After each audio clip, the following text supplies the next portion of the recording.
안녕하세요. 저는 막장 드라마에서나 보던 일들을 겪고서 이혼을 하게 되었네요.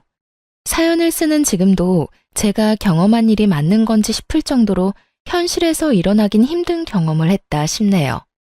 경험하지 않았으면 좋았을 일이긴 하지만 이미 일어난 일이니 어쩌겠어요. 이젠 그 경험으로 인해 어떠한 일에도 쉽게 흔들리지 않는 더욱 단단한 사람이 되었다 하고 생각하며 살고 있어요. 처음 남편을 만났을 때만 해도 그런 말도 안 되는 일이 저에게 일어날 거란 생각도 하지 못했는데 처음 남편은 참 다정한 사람이었거든요. 거기에다 성실하기까지 했어요. 회사 동료로 처음 만난 남편은 주변 동료들이 임무와 칭찬을 할 정도로 성실하고 성격 좋은 남자였어요. 저와는 동기지간으로 서로 의지하는 일이 많았죠. 그러던 어느 날부터 남편이 저를 보는 눈빛이 오묘하더라고요. 직장 동료를 보는 눈빛이 아닌 어딘가 모르게 끈적거리기도 하고 느끼하기도 하고요. 이런 제 느낌은 단순히 오해가 아니었어요. 저기, 윤영 씨, 나 윤영 씨 좋아해. 입사했을 때부터 첫눈에 반해서 이때까지 쭉 좋아했어. 그래서 하는 말인데 나한테 기회를 좀 주면 안 될까? 갑자기 고백을 해오니 저는 크게 당황하고 말았죠. 좋은 사람인 건 맞지만 남자로의 매력은 글쎄요. 확 끌리는 것이 없다고 해야 하나? 하여튼 애매했어요. 하지만 남편의 적극적인 구애에 전 생각해보겠다는 말로 기회를 주었고 남편은 저의 곁에서 한결같이 마음을 쏟아주더라고요. 결국 전 그런 남편을 받아주게 되었고 막상 마음을 나누며 마음을 가지다 보니 저 역시 남편에게 푹 빠져 결혼까지 하게 되었습니다. 그렇게 저희는 6년이란 세월을 살아냈어요. 저희 사이엔 아이가 없었는데 의도적으로 가지지 않은 건 아니었고 어쩌다 보니 그렇게 되었더군요. 결혼 4년 차 때까진 자연 임신이 되지 않았고 그 후론 병원은 절대 싫다던 남편을 설득해 어렵게 병원 예약까지 했었지만 그 타이밍에 오랫동안 병원 생활을 하시던 시부가 돌아가시며 병원을 가지 못했었어요. 그 후론 어영부영 하다 보니 어느새 결혼 6년 차가 되었더라고요. 다행인지 불행인지 시댁에서는 아이에 대한 압박은 전혀 없었고 저 역시 아기를 가지고 싶은 시기가 지나고 나니 임신에 대한 욕심이랄까 미련이랄까 그런 감정들이 점점 무뎌져 크게 노력하지 않는 상황이 되었던 거죠. 아기가 없다 보니 남편과 저는 결혼 생활 6년이 무색할 만큼 신혼의 느낌이 남아있을 정도로 사이가 좋았어요. 오롯이 서로에게만 집중을 하면 되니 싸울 일도 적었고요. 무엇보다 남편이 한결같이 다정한 모습을 보여주니 정말 남자 하나는 잘 골랐다는 생각이 들기도 했었는데 어느 날부터 그런 남편이 변하기 시작하더라고요. 서서히 변하는 것도 아닌 하루아침에 남편이 낯설게 느껴질 만큼 저를 쌀쌀맞게 대하기 시작하는데 이게 무슨 일인가 싶더라고요. 남편이 달라진 것은 말뿐만이 아니었어요. 지난 6년 동안 가끔 다투는 일이 있더라도 잠만은 한 침대에서 자야 한다며 제 옆에 꼭 붙어 자던 남편이었는데 변했다고 느낀 순간부터 회사 일이 바빠 일을 마저 보고 자야 한다며 안방이 아닌 서재에서 자는 날들이 길어졌어요. 결국 전 이대로 안 되겠다는 생각이 들어 서운함을 비추며 말했죠. 여보, 요즘 나한테 너무 소홀한 거 아니야? 내가 뭘? 이런 핑계 저런 핑계 대면서 잠도 서재에서 자고 말투도 좀 쌀쌀맞아졌고 말이야. 그리고 그 눈빛, 요즘 날 보는 눈빛이 예전 같지 않단 말이야. 이런 핑계 저런 핑계 대는 게 아니라 정말로 일이 바빠서 그래. 그리고 우리 결혼한 지 6년이 넘었어. 내가 로봇도 아니고 어떻게 늘 한결같을 수가 있겠어? 아무리 그래도 하루아침에 당신이 변하니까 내가 너무 서운해서 그렇지. 당신은 서운할 시간도 있고 한가해서 좋겠다. 나는 요즘 일이 바빠서 잠잘 시간도 모자라는데 말이야. 어찌됐든 한동안은 나 일 때문에 바빠서 좀 예민할 거니까 당신이 이해 좀 해. 우리 집에 신경도 좀 쓰고 며칠 전에 엄마랑 통화했는데 당신한테 요즘 연락 한 통 없다고 섭섭해 하시더라. 한 달 전만 하더라도 제가 섭섭하다고 하면 어떻게 해서든 제 마음을 풀어주려고 노력하던 남편이었는데 하루아침에 사람이 변해도 어쩌면 저렇게나 변할 수가 있는지 제가 알던 남편이 맞나 하는 생각마저 들더군요. 이런 제 마음을 눈치챘는지 남편은 저를 한번 슥 보더니 이렇게 말을 하더군요. 바쁜 일만 끝나면 당신하고 나하고 휴가 좀 내고 여행이라도 가자. 그때 내가 당신 마음 풀어줄게. 요즘은 정말 내가 너무 정신이 없어서 그래. 일 처리도 다 안 됐는데 계속해서 일은 밀려 들어오고 어떻게 해서든 일 처리를 하려다 보니까 실수는 많아지고 말이야. 그래서 내가 요즘 진짜 힘들어. 몸이 10개라도 모자란 지경이라고. 그러니까 당신이 조금만 참아주라. 이렇게까지 말하니 그깟 말투와 눈빛이 뭐라고 이리도 힘든 남편을 잡아댔나 미안하기까지 하더라고요. 내가 미안해. 나는 당신이 그렇게까지 힘든 상황인 줄 꿈에도 몰랐어. 그저 좀 바쁜가 보다 싶었지. 어찌 됐든 바쁜 것만 끝내놓고 나랑 놀아주기다. 나 연차도 많이 쌓여있고 당신만 시간 내면 언제든지 여행 갈 수 있어. 그래, 알겠으니까 엄마한테 전화나 좀 해. 그러다가 엄마 부르릉 떨어진다. 알겠어.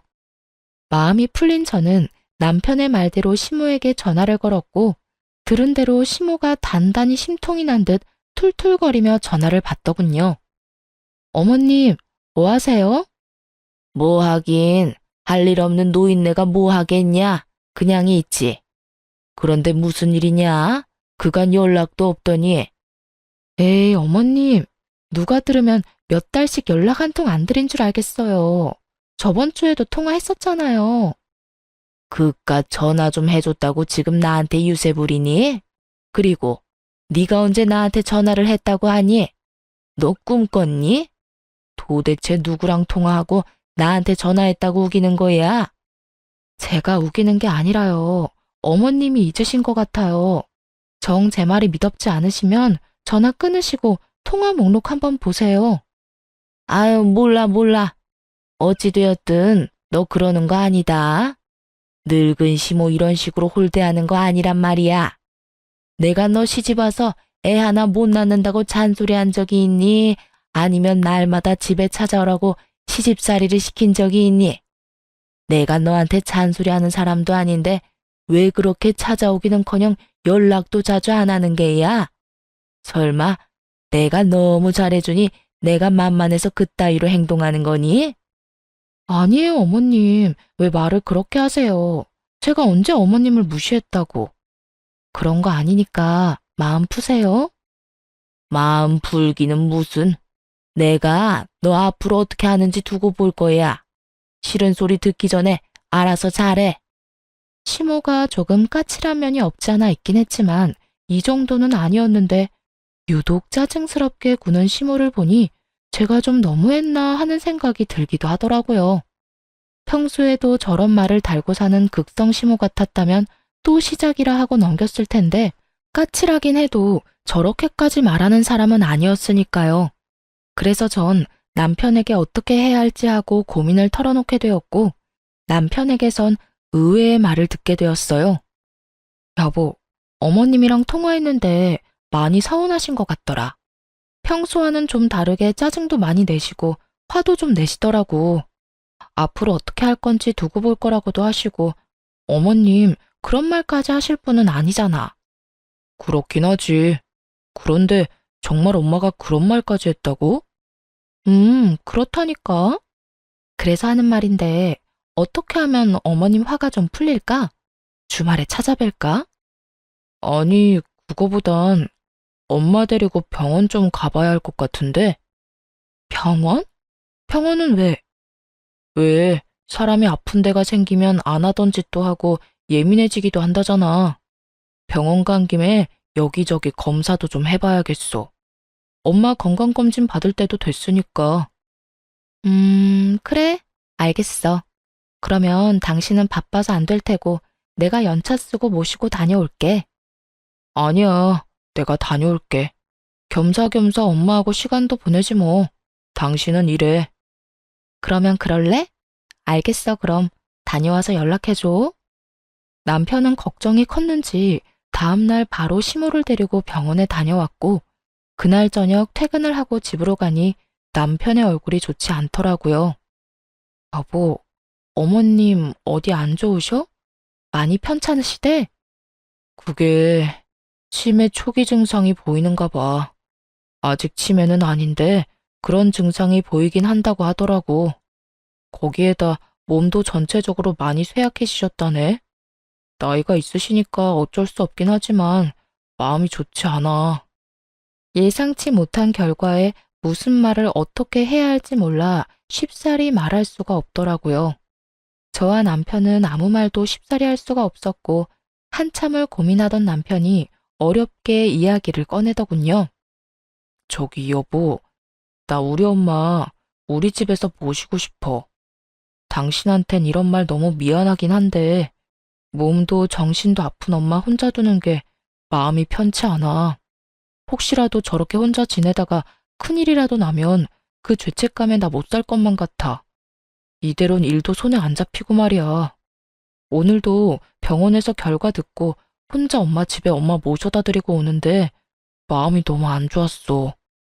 이런 식으로 시모를 갑자기 모시고 살게 될 거라곤 상상도 못 해본지라 어떻게 해야 할지 모르겠더군요. 어떤 말도 쉽사리 꺼내지 못하고 있는데 문득 이런 생각이 들더라고요. 만약 우리 엄마가 이런 상황이라면 나는 어떻게 했을까 하고요. 그렇게 생각하니 쉽게 결정이 섰어요. 그래, 그렇게 하자. 다른 사람도 아니고 당신 어머니인데 그렇게 해야지. 당신 말대로 어머님 혼자 계시다. 혹여나 큰일이라도 나면 나 역시 많이 후회할 것 같아. 그러니까 우리 후회하지 않게 어머님 잘 모셔보자. 정말이야? 고마워 여보. 내가 더 노력하고 잘할게. 그렇게 저인 시모를 모시기로 했고 일주일 뒤 남편이 시모를 모시고 오게 되었습니다. 막상 함께 살게 되니 시모의 상태는 제 우려보다 꽤 괜찮더군요. 치매라는 단어가 나와 걱정이 컸었는데 치매 확정이 아니라 초기 증상이 조금씩 보이는 우려되는 상황일 뿐이라 시모는 평소의 모습과 별반 다를 것이 없었어요. 단지 가끔 아이처럼 떼를 부리며 짜증을 내는 일이 종종 있었는데 특히 제가 출근하는 것에 히스테리를 부리곤 하더군요. 처음엔 일주일에 한 번 정도였던 히스테리가 점점 잦아졌고 상황이 그렇게 되자 남편과 상의한 끝에 결국 전 일을 잠시 쉬게 되었습니다. 시모가 너무 싫어하기도 했고 저와 남편이 출근한 사이 시모에게 무슨 일이 생긴다면 애써 시모를 모시고 산 게 무슨 소용이 있겠나 싶기도 했으니까요. 그렇게 전 시모와 보내는 시간이 더욱 많아졌고 출근도 하지 않고 가까이에서 지켜본 시모의 상태는 병원에서 진단받은 것보다 더욱 심각해 보이더군요. 아가, 너 밥 안 주니? 어머님, 아직 11시도 안 됐는데요. 시장하세요. 11시면 밥 먹으면 안 된다는 법이라도 있니? 아니, 그런 게 아니라 아침 드신 지 얼마 안 되셔서. 아니에요. 금방 차려드릴게요. 귀찮으면 귀찮다고 해. 그런 식으로 사람 이상하게 몰아가지 말고. 이런 식의 짜증은 기본이었고 어쩔 땐 물건을 내팽겨치며 소리를 지르기도 했죠. 어떤 날엔 저를 멍하니 보며 도무지 알아들을 수도 없는 말을 중얼거리기도 했고요. 아무래도 전 시모의 증세가 심상치 않다고 느꼈고 그랬기에 남편에게 병원에 다시 가보길 권했어요. 남편은 제 말대로 바로 다음날 시모를 데리고 병원에 다녀왔지만 더 나빠지진 않았다고 하더군요. 증세가 보이는 것뿐이지 큰 충격을 주지 않고 관리만 잘해준다면 괜찮을 거라고요. 하지만 이런 결과와는 달리 시모의 이상 행동은 점점 더 심해져만 갔습니다. 너 왜 날 치매 환자로 몰아가는 거야? 내 아들 말 못 들었니? 난 치매 환자가 아니란 말이다. 아니 어머님, 제가 언제 그런 식으로 어머님을 대했다고 그러세요. 전 그저 화장실을 자주 가시길래 어디 불편하신가 싶어서 여쭤본 것뿐이에요. 탈이라도 나셨으면 약이라도 챙겨드리려고요. 화장실에 왜 가겠어? 그리고 자주 갈 수도 있는 거지. 뭘 하나부터 열까지 다 따지고 들어. 전 걱정이 돼서 그랬어요. 기분 나쁘셨으면 죄송해요. 내가 네 생각을 모를 줄 알아? 멀쩡한 사람 치매 환자로 몰아서 요양원이라도 넣으려고 그러는 거. 꿈도 꾸지 마라. 나 아직 멀쩡해. 정말 전 걱정이 돼서 그런 것인데 제 호의까지 이런 식으로 받아들이니 한마디 한마디가 조심스러워지기까지 하더라고요. 거기에다 절 더 미치고 팔짝 뛰게 했던 것은 갑자기 돌변하는 시모의 태도였어요. 조금 전까진 웃으며 저와 대화를 나누다가도 갑자기 돌변해 이년저년하며 욕을 해대니 정말 웃고 있어도 살얼음판을 걷는 기분까지 들더군요.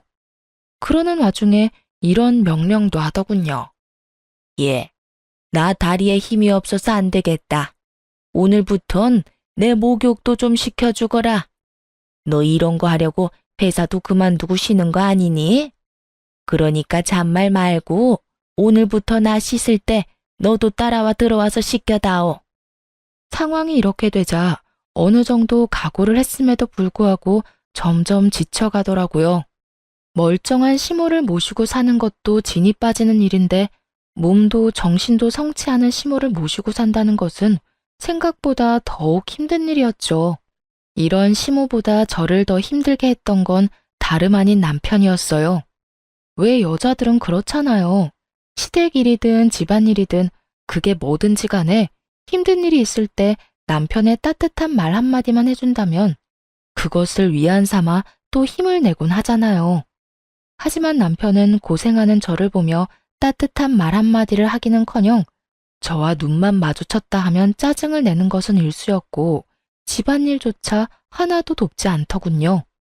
퇴근하고 돌아온 남편이 하는 것이라곤 그저 먹고 씻고 자는 것뿐이었어요. 여보, 정말 해도 해도 너무한 거 아니야? 회사 일로 힘들고 예민한 거 나도 잘 알아. 그래서 나도 이해해보려고 노력했는데 아무리 힘들다고 해도 이건 아니지. 내가 뭘 어떻게 했다고 힘든 사람 붙잡고 이 난리야. 내가 당신한테 뭐 잘못했어? 내가 무슨 죄인이라도 되냐고. 왜 나랑 눈만 마주치면 짜증을 내? 거기에다가 내가 이 집 식모야? 내가 이 집 요양보호사라도 되냐고. 하루 종일 어머님 쫓아다니면서 뒤치다꺼리 한다고 힘들어 죽겠는데 당신은 퇴근하면 차려준 밥 먹고 씻고 자기 바쁘고. 이게 뭐야? 왜 나만 다 희생하면서 살아야 하냐고. 그러면 나보고 어쩌라고. 나도 회사 그만두고 집에 당신이랑 엄마랑 옹기종기 붙어 앉아서 하루 종일 손가락 빨면서 그냥 그러고 살아? 그걸 원하는 거야? 그런 말이 아니잖아. 적어도 말 한마디, 행동 한 번이라도 따뜻하게 해달라는 말이야. 그건 내가 말했잖아. 나도 회사 일이 바빠서 예민하다고. 그래서 이해 좀 해달라고 말이야. 따뜻한 말 한마디 하는데 돈이 들어? 아니면 시간이 몇 시간씩 걸려? 그런 것도 아니잖아. 내가 원하는 건 오늘 하루도 수고했다, 고생했다. 고작 이런 것들인데 그런 것들도 못 해주는 거야? 예민하면 그런 말도 못 하는 거야, 당신은? 내가 이런 취급이나 받으려고 회사도 그만두고 어머님까지 모시는 줄 알아? 적어도 나한테 미안하고 고마운 마음 정도는 있어야 하는 거 아니야? 이런 식으로 사람 몰아붙일 거였으면 모신다고 하지 말지 그랬어. 착한 며느리인 척, 마음 넓은 척 하면서 엄마 모신다고 할 때는 언제고 이제 와서 공치사라도 늘어놓고 싶은 거야? 그런 거야? 그런 말이 아니잖아. 그저 나도 밖에서 일하는 것만큼 힘들다고 이야기하는 거라고. 그 힘듦 속엔 당신의 무관심이 크다고 말하는 거고. 그렇게 힘들면 엄마 나가라고 해. 나한테 와서 관심이 부족하다면서 잔소리하지 말고. 도저히 말이 통하지 않더군요. 상황을 해결해 보려는 노력은커녕 싸우려고 작정한 사람처럼 보이기까지 했으니까요. 더 말해봤자 싸움만 커질 것 같아 제가 먼저 자리를 피해 거실로 나와버렸고 거실엔 저희 이야기를 다 들었는지 시모가 저를 노려보더라고요. 어머님, 다 들으셨어요? 다 들으라고 그렇게 고래고래 소리를 질러댄 거 아니니? 내가 힘들게 하면 얼마나 힘들게 했다고 내 아들을 쥐잡듯이 잡아대는 거야? 네가 뭔데 내 아들한테 감히 그딴 소리를 짓거려대는 거냐고. 어머님, 전 그게 아니라요. 그저 그이한테 좀 섭섭해서 그랬어요. 섭섭? 네가 섭섭할 게 뭐가 있다고? 아무것도 하는 것도 없으면서 넓은 집에서 남편이 벌어다주는 돈으로 편하게 살면서 뭐가 섭섭한 게 있냐고. 아주 호강이 늘어지셔서 시간이 남아 도는가 보지? 그러니 쓸데없는 걸로 남편 드잡이나 하고 있지. 아무것도 하는 게 없다뇨. 밥이고 청소, 빨래까지 누가 다 하는데요. 그것뿐인가요? 하루 종일 어머님 쫓아다니면서 뒷바라지는 또 누가 하는데요. 어머님께서 그런 식으로 말하면 안 되죠.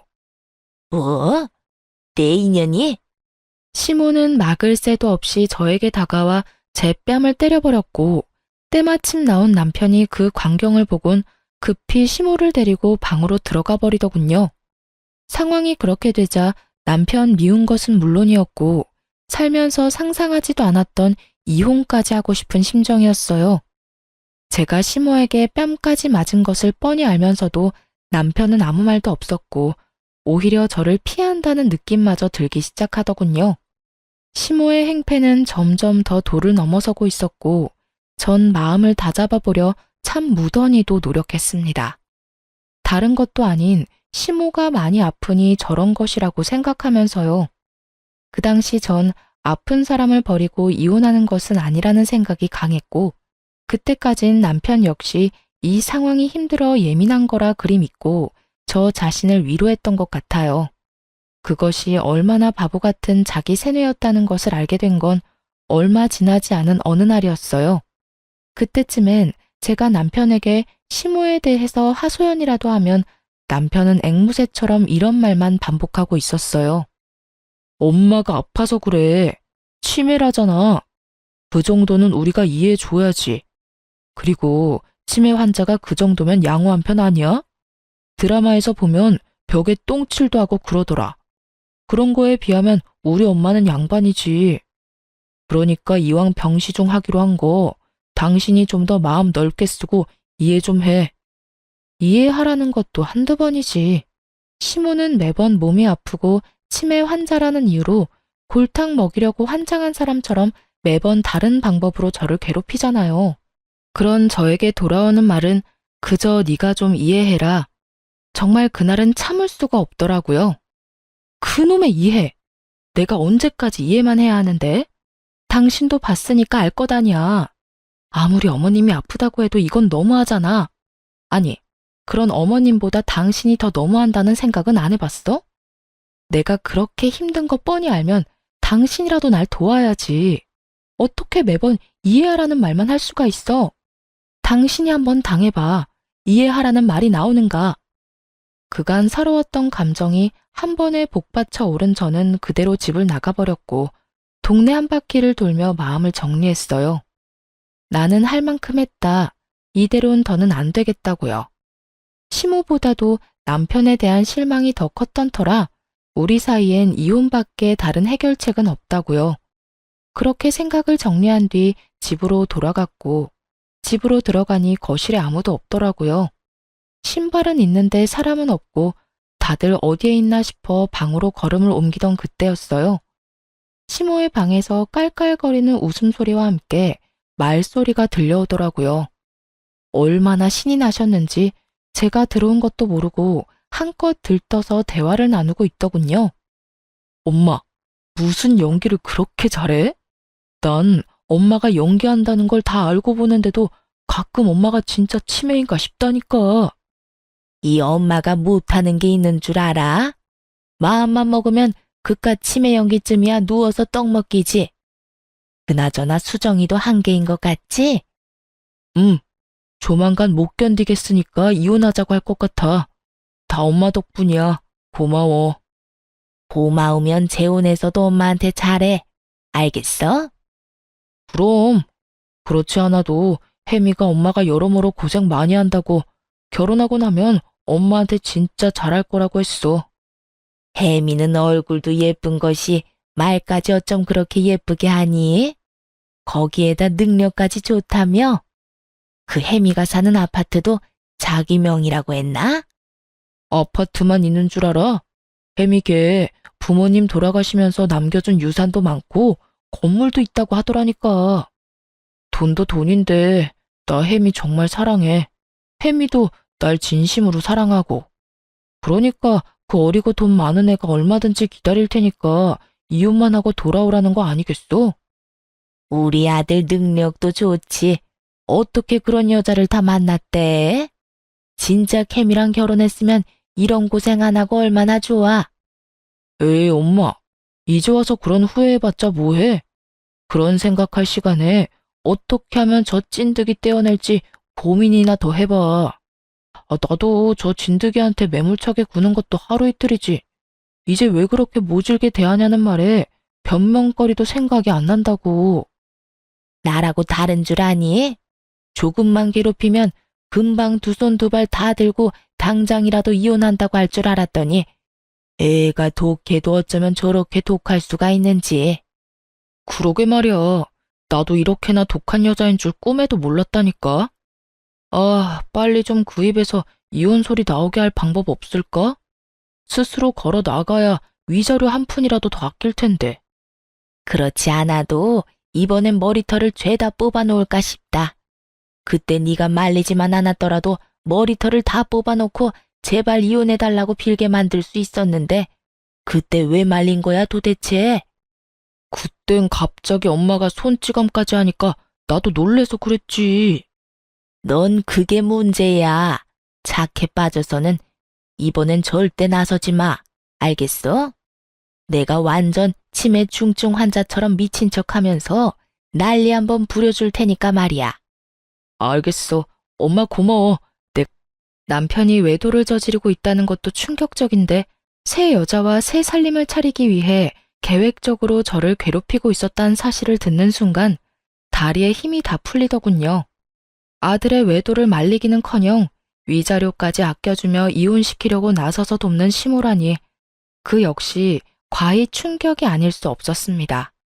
제가 충격에 빠진 사이에도 두 사람의 웃음소리는 끊기지 않았고 전 그런 두 사람이 저의 존재를 눈치채기 전 재빨리 다시 밖으로 나와버렸어요.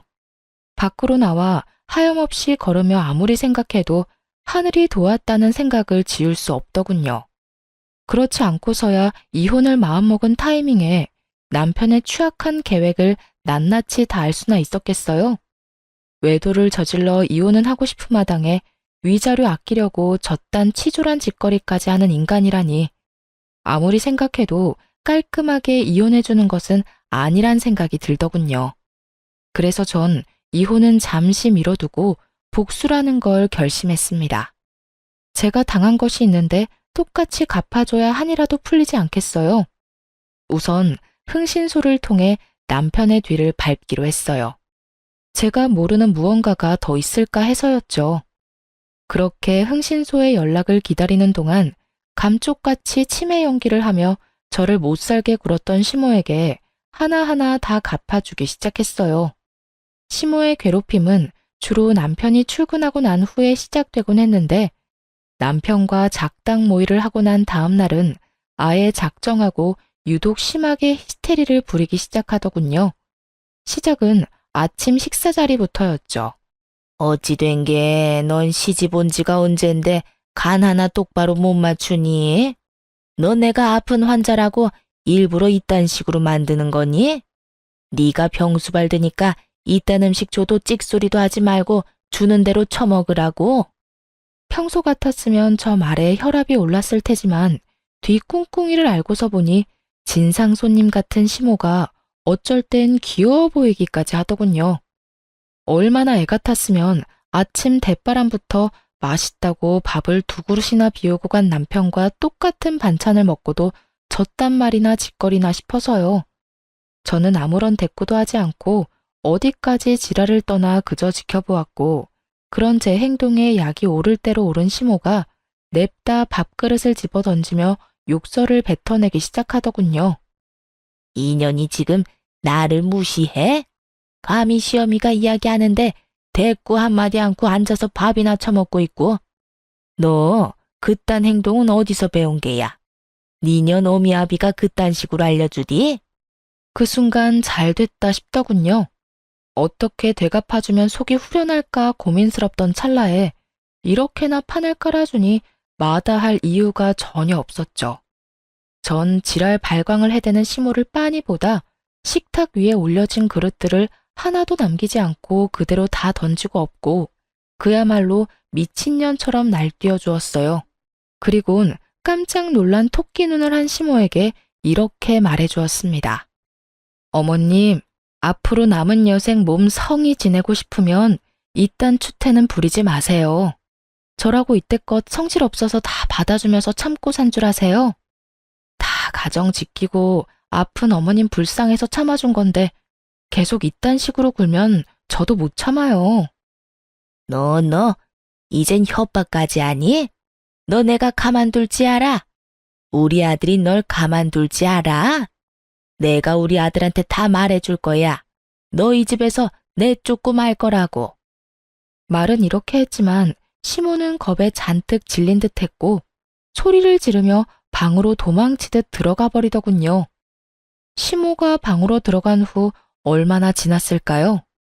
출근한다며 나간 남편놈이 회사까지 내팽개치고 집으로 뛰어들어오더군요. 한눈에 봐도 잔뜩 화가 난 얼굴을 하고서요. 당신 미쳤어? 엄마가 음식이 입맛에 안 맞아 투정 좀 부릴 수도 있는 거지. 아무리 그렇다고 며느리가 밥상을 엎는다는 게 말이나 돼? 그것도 아픈 시어머니를 상대로. 당신이야말로 너무한 거 아니야? 어머님한테 무슨 말을 어떻게 들었는지 모르겠는데 당신이 방금 말한 것처럼 어머님 지금 아프셔. 몸도 아프시지만 정신도 아프시다고. 그런데 그런 어머님이 하는 말을 고지곳대로 듣고 믿는 거야? 치매 환자 말은 알아서 걸러들어야 하는 거 아니냐고. 그렇게 치매 환자라는 것을 강요하던 남편은 막상 제가 치매 환자라는 걸 내세우며 맞서자 크게 반박할 말이 떠오르지 않았나 봐요. 나오는 대로 짓거리며 어떻게 해서든 저를 이겨먹으려 애쓰더군요. 아무리 치매 환자라고 해도 아예 없는 말을 했겠어. 당신이 무슨 짓을 했으니까 엄마가 전화로 울고불고 했다는 거 아니겠냐고. 여보, 아예 없는 말을 있는 말처럼 하니까 치매 환자라고 하는 거야. 기억이 깜빡깜빡하고 현실인지 꿈인지 구분도 되지 않고. 그런 증상들이 심해지면 치매 전문 요양병원으로 보내기도 하고 말이야. 그래서 하는 말인데 어머님 이제 병원으로 모시자. 요즘 어머님 상태가 점점 더 심해지는 것 같아서 그래. 내가 최선을 다해서 한시도 떨어지지 않으려고 노력하긴 하지만 내가 기계도 아니고 매 순간 어머님만 보고 있을 수는 없잖아. 혹시나 내가 잠시라도 못 보는 사이 어머님 크게 다치기라도 하면 어떻게 해? 요양병원? 병원은 무슨 병원이야. 그런 데는 아픈 사람들이 가는 곳이잖아. 제대로 걷지도 못하고 정말 정신 나간 사람들이 가는 곳. 여보, 당신 엄마 다리에 힘없어서 나한테 목욕 수발도 받고 있고 정신도 아파. 잊었어? 그래도 요양원은 안 돼. 그래, 당신이 싫다고 하면 하는 수 없지. 하여튼 여기서 상황이 더 안 좋아지면 요양원 알아볼 테니까 그런 줄 알아. 나 좀 피곤해서 그러는데 어머님이 엉망으로 만든 거 당신이 좀 치워. 아침부터 어머님이 난리치셔서 너무 지친다. 어? 이걸 나보고 치우라고? 왜? 치울 줄 몰라? 몰라도 해. 이제부터 배워야지. 우리 엄마 아니라 당신 엄마잖아. 앞으로 당신도 나서서 좀 도와. 저는 그대로 방으로 들어와 버렸고 조용하다 싶더니 이내 깨진 그릇 치우는 소리와 궁시렁거리는 남편의 목소리가 들리더군요. 그 후로도 시모가 절 괴롭히려는 시도는 많았지만 시작이 힘들어서 그렇지 한 번 되갚아주고 나니 두 번째, 세 번째는 쉽더군요. 아니, 쉬운 거를 넘어 즐겁기까지 했습니다. 시모가 먹는 것, 씻는 것 등으로 저를 괴롭히려 안간힘을 쓰면 저 역시 그럴 때마다 솥에 밥을 해서 준다거나 찬물로 샤워를 시켜버리는 등 가차없는 복수를 해주었으니까요. 한마디로 입을 뗄 때마다 더 큰 보복으로 시무를 대하고 있었죠. 상황이 그렇게 되자 시무는 도저히 안 되겠다 싶었는지 남편이 퇴근하는 순간을 맞춰 밑도 끝도 없이 제 머리채를 잡고 흔들더군요. 인연, 너 잘 걸렸다. 내가 너 벼르고 있었어. 이제 어떻게 할 거냐? 내 아들도 다 보고 있다 이거야. 오늘 나 살고 너 죽는 날이다 인연. 이거 놔요. 이거 당장 놓으라고요. 싫다. 내가 이때껏 얼마나 참았는데 이걸 놓겠어? 내가 말했지? 오늘 너 죽고 나 사는 날이라고. 어디 한번 죽어봐라. 분명 놓으라고 경고했어요. 경고? 웃기고 있네. 네가 뭘 할 수 있는데? 나한테 이렇게 머리채 잡혀서 힘도 못 쓰는 주제에. 다리에 힘이 없어 샤워도 혼자 못한다는 노인네가 어쩌면 그렇게 힘이 드센지 무턱대고 뿌리쳤다간 제 머리카락이 다 뽑힐 것만 같더라고요. 그래서 전 있는 힘껏 시모의 머리채를 같이 잡고 흔들어 버렸고 그런 저의 대응에 시모가 놀랐는지 잠시 움찔하더군요. 그 순간 전 시모의 손을 뿌리치고 곧바로 강 건너 불구경하듯 구경만 하고 있는 남편을 향해 있는 힘껏 밀어버렸어요. 너 미쳤어? 이게 뭐 하는 짓이야? 엄마 머리채를 잡는 것도 모자라서 밀치기까지 해? 전현이 드디어 미쳤구나. 정신병원은 내가 아니라 전현이 가야겠다 아들. 뭐하니? 당장 전현 앉혀놓고. 미친 게 분명하다 분명해. 그렇지 않고서야 어떻게 시험이 머리채를 잡는단 말이야? 엄마, 괜찮아? 어디 삐끗한 데는 없어? 너 우리 엄마 어디 다치기라도 했어봐. 내가 너 가만 안 둘 거야. 나 괜찮으니까 내 신경 쓰지 말고 당장 병원에 전화해라. 정신병원. 전현 저거 미친 게 분명해. 머리채를 먼저 잡은 것이 누군데 누굴 정신병으로 몰고 가는 것인지 모르겠더군요. 전 그런 두 사람에게 고래고래 소리를 질러주었어요. 이 상황에 내가 안 미치는 게 이상하지 않아? 이 미쳐 돌아가는 상황에 내가 어떻게 안 미치고 버티겠어? 당신 진짜 미쳤어? 미치려거든 곱게 미쳐. 어디서 우리 엄마한테 폭력이야? 머리채는 누가 먼저 잡았는지 잊었나 봐. 치매 걸린 네 엄마가 내 머리채 먼저 잡은 거 못 봤어? 네 엄마는 내 머리채 잡고 흔드는데 나는 가만히 있어야 해? 아, 맞다. 네 엄마 치매 아니었지 참. 그게 무슨 소리야. 우리 엄마 아픈 거 당신도 잘 알잖아. 웃기고 있네. 아직까지 모르겠니? 나 다 알아. 두 사람이 나 쫓아내려고 내 입에서 이혼 소리 나오게 하려고 연기한 거 다 알고 있다고. 저는 소리를 지르며 흥신소 직원에게 받은 남편의 외도 증거 사진들을 두 사람에게 던져버렸어요. 그러자 두 사람은 이제 후련하다는 표정으로 자리를 털고 일어나더니 이렇게 말하더군요. 아, 다 알았어. 그래서 당신이 근래 이상하게 굴었던 거구나. 어쩐지 이상하다더라니. 진작 다 안다고 말하지 그랬어. 아, 차라리 잘 됐어. 우리 이혼하자. 그래, 나도 연기하는 것도 힘들던 차에 차라리 잘 됐구나. 너 우리 아들하고 이혼하거라. 위자료 줘야 하는 게 좀 아깝긴 하지만 어쩌겠어. 상황이 이렇게 됐으니. 위자료 두둑하게 챙겨줄 테니 당장 이혼해다오. 어찌나 당당한지 모르는 사람이 보면 제가 외도를 저지른 것인 줄 알겠더라고요. 그 어미의 그 자식이라고 짓고 있는 표정마저 똑같은 것이 누가 더 인간 쓰레기인지 우위를 다투기 힘든 지경이었어요. 참 뻔뻔하기도 하다. 모르는 사람이 보면 내가 바람이라도 피운 줄 알겠다. 어쩌다 이렇게까지 인간 말종이 됐니? 그렇게 돈이 좋았어? 아니면 새로운 여자가 좋더니? 돈도 좋고 새로운 여자도 좋았지.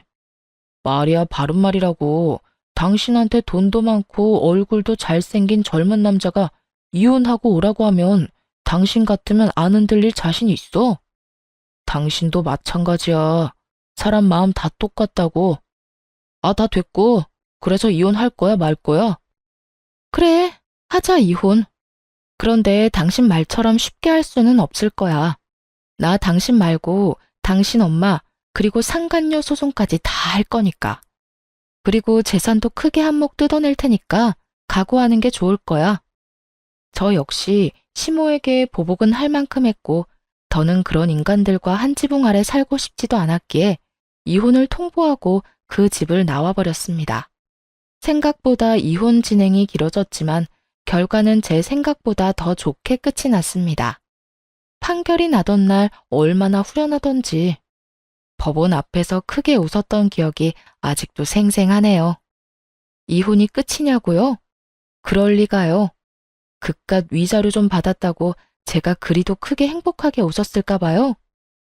흥신소를 통해 알게 된 것인데 능력 좋고 돈 많은 그 상간녀는 사실 도박 중독자이더군요. 손모가지를 잘라내야 끊을 수 있는 것이 도박이라는 말이 있을 만큼 상간녀는 그 명성에 걸맞게 죽은 부모에게 상속받은 재산을 다 말아먹어가는 와중에도 도박을 하고 다니고 있더라고요. 건물과 집 담보로 대출을 한도 끝까지 받아 말아먹은 것은 기본이었고 저에게 준 위자료도 마지막 티끌까지 모아준 것이었어요. 이러한 사실을 전혀 알지 못했던 전 남편은 상간녀를 만나오며 돈까지 빌려준 상태였고 상간녀는 그 돈마저 다 날려버린 후였습니다. 이러한 사실은 이혼 소송이 마무리될 때쯤에 다 밝혀졌는데 이혼만 하면 인생 역전이라고 기대했던 남편놈이 사실은 상간녀가 허울 좋은 빈털털이라는 걸 알고 좌절하던 모습이 얼마나 통쾌했는 줄 모릅니다. 그것뿐인 줄 아세요? 제 앞에서 창피한 것도 모르고 시모와 합세해 상간녀를 잡아대더군요. 이 년이 다 너 때문이야. 돈도 없는 년이 어디서 내 아들을 깨어내서 이 사기꾼 년, 이 나쁜 년. 내 돈 내놔. 내 돈 내놓으라고. 그게 어떤 돈인 줄 알고 도박으로 날려먹어. 이 도박쟁이년아. 이거 놔. 이거 왜 이래? 내가 돈 빌려달라고 했어? 돈 필요하다니까 묻지도 따지지도 않고 준 게 누군데 이제 와서 난리야. 그리고 내 돈 가지고 내가 뭘 하든 너희가 무슨 상관이야? 이거 놔. 지금 안 놓으면 나 두 사람 신고할 거야. 이 년이 뭐라는 거야? 누가 누굴 신고해? 너야말로 내 아들 돈 빼먹은 걸로 신고당할 줄 알아. 사기죄로 신고할 거라고. 그 후론 보지 않아도 뻔하시죠? 상간녀는 폭행죄로 두 사람을 신고하고 두 사람은 상간녀를 사기죄로 신고하고 개판도 그런 개판이 또 없더라고요. 어찌되었든 저의 위자료와 재산 분배는 무리 없이 만족스럽게 잘 받게 되었고 한동안은 그 인간들을 잊고 살았어요. 이따금 떠오르지 않았다면 거짓말이겠지만 한풀이는 다 해서 그런가 속 시원히 이혼하고 나니 후회가 된다거나 생각이 난다거나 그렇지는 않더라고요. 그렇게 지내면서 염치라는 게 있다면 저를 찾아오지 않겠거니 했는데 정말 염치라고는 없는 시모가 거짓골을 하고 회사까지 저를 찾아왔더라고요. 무슨 일이세요? 아가, 잘 지내니? 안부나 물으려고 여기까지 왔을 리는 없고 저 바쁘니까 할 말만 하고 가세요. 그게 너랑 헤어지고 우리 아들 폐인이 돼버렸다. 일도 안 하고 집에 틀어박혀서 인생 말아먹은 인간처럼 술만 마시고 있다. 그래서요? 그래서 저보고 어쩌라고요? 그래서 하는 말인데 그동안의 정을 생각해서라도 내 아들하고 다시 살아주면 안 되겠니? 사람 하나 살리는 셈치고 다시 재혼 좀 해주려무나. 내가 이렇게 용서를 구하마. 내가 다 잘못했어. 네가 다시 돌아와 주면 우리 아들이 다시 예전 모습으로 돌아와 줄 것 같아서 그래. 그러니까 제발 좀 도와다오. 이러면서 울고 불고 비는데 불쌍하기는커녕 역겹다는 생각만 가득했어요. 아무리 염치가 없어도 그렇지 어떻게 이딴 부탁을 할 수가 있는 것인지 이건 눈물 나는 모성이 아니라 구역질 나는 욕심과 이기심이란 생각밖에 들지 않더군요. 이제 와서 울고불고 매달리면 제가 불쌍하게 여길 거라고 생각했나 본데, 이봐요 아줌마. 지금 아줌마가 하는 행동 엄청 역겨운 거 알고 있어요? 네가 그렇게 말한다 해도 내가 할 말 없는 거 잘 안다. 그런데 내가 오죽했으면 너한테 와서 이러겠니? 정말 너밖에 없어서 그래. 폐인된 내 아들 다시 인간구실하게 만들 사람은 아무리 생각해봐도 너밖에 없어서 이런다고. 그러니까 부탁 좀 하마, 응? 아줌마 아프다고 친자식도 안 하는 병수발 다 들던 나한테 아줌마 아들하고 아줌마가 어떻게 했는지 잊었어요? 정말 치매라도 걸린 거야, 뭐야? 나한테 이럴 시간에 병원이나 가보세요. 보아하니 정말 치매라도 찾아온 것 같으니까. 그러지 말고 아가야. 그땐 내가 욕심에 눈이 멀어서 너한테 그런 짓까지 했었지만 지금은 반성도 많이 하고 네 소중함도 깨달았단다. 그러니까 제발 돌아와 주렴. 네가 돌아만 와준다면 네가 나한테 한 만큼 너한테 잘 대해주마. 정말이야. 제발 내 아들 좀 살려다오. 아줌마, 내 말 잘 들어요? 아줌마 아들은 아줌마가 살려내요. 아무 상관도 없는 나한테 와서 이러지 말고. 있을 때 잘하지 이제 와서 구질구질하게 이게 뭐 하는 짓인가 몰라. 한 번만 더 찾아오면 경찰에 신고할 테니 그런 줄 알고 얼른 가세요. 어떤 말을 해도 요지부동이던 시모는 경찰을 부른다는 말이 나오고서야 허겁지겁 돌아가더군요. 경찰이 무섭긴 했는지 그 후론 찾아오는 일도 없었고요. 저는 이혼하고 6개월이 지났을 때 다른 새로운 출발을 위해 다른 지역으로 이사를 했어요. 회사는 아예 사표를 내버렸고요. 요즘은 여기저기 다니며 휴식을 취하고 있습니다. 배신감이 크기도 했고 지치기도 해 새로운 날들을 위해 재충전을 하는 시간을 갖기로 한 것이었죠. 이런 결정을 내리기 전까지 고민이 많기도 하고 걱정도 많았는데 막상 쉬니까 너무 좋은 거 있죠? 무엇보다 여기저기 다니다 보니 마음의 여유도 생기는 것이 역시 잘한 선택이다 싶네요. 결혼을 하게 되며 조금이라도 더 잘 살아보려고 악착같이 아끼고 애쓰며 살았는데 이제 와서 생각해보니 그런 것이 다 무슨 소용인가 싶어요. 당장 내일 일도 모르는데 먼 미래를 보며 지금 이 순간을 놓치고 사는 게 맞는 일인가 싶기도 하고요. 그래서 전 앞으로 먼 미래보다 당장 지금을 조금 더 즐기며 살아가 보려고요. 여러분도 응원해 주실 거죠? 그러면 저는 이만 물러가 보겠습니다. 긴 시간 함께 해주신 모든 분 감사합니다.